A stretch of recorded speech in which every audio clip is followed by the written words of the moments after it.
হ্যাঁ, বাবার কাছ থেকে বরাবরই ওর অনেক গিফটস পাওয়া হয়। সেটা ওর জন্মদিন হোক, এমনি নরমাল স্বাভাবিক ডেতেও হোক, যখনই বাবা কোথাও যায়। ঈদ উপলক্ষে ছোট ছেলে শেহজাদ খান বীরকে ৫ লক্ষ টাকা উপহার দিয়েছেন বাবা চিত্রনায়ক শাকিব খান।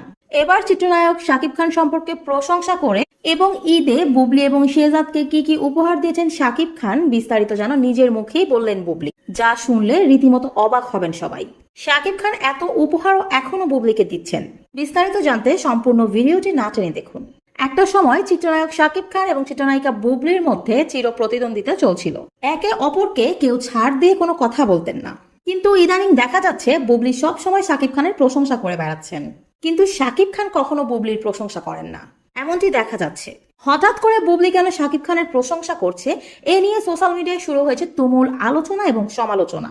তবে গতকাল দেয়ালের দেশ নামক সিনেমার প্রেস কনফারেন্স করা হয়েছিল। এখানে চিত্রনায়িকা বুবলি উপস্থিত হয়েছিলেন এবং সাংবাদিক তাকে প্রশ্ন করেন এবারের ঈদে শাকিব খান তার ছোট ছেলে শেহজাদ খান বীরকে কি উপহার দিয়েছে। জবাবে বুবলি বলেন প্রত্যেক ঈদেই শাকিব খান তার ছেলেকে উপহার দেন। তাছাড়া শাকিব খান যখন আউটডোরে বিদেশে শুটিং করার জন্য যান, তখন ফেরার সময় তার ছেলে শেহজাদের জন্য অনেক রকমের খেলনা, বিভিন্ন রকম বুকস নিয়ে আসেন।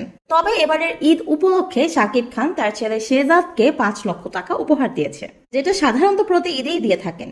তাছাড়া বিশেষ করে শাকিব নিজের হাতে বীরের জন্য পাঞ্জাবি কিনে নিয়ে এসেছে। শুধু তাই নয়, বীর তো প্রত্যেক ঈদেই বাবার কাছ থেকে অনেক উপহার পায়, তাছাড়া সবার কাছ থেকে আরো অনেক বেশি উপহার পায়। আর উপহারের জিনিস দিয়ে আমাদের ঘর ভরে যায়। যেমন শাকিব খানের বাবা মা এবং তার বোন মানে শেহজাদের ফুপা ফুপু দাদা দাদু তাকে উপহার দেয়। তাছাড়া তার নানা নানি মামা খালা তারাও নানান রকম উপহার শেহজাদকে দেয়।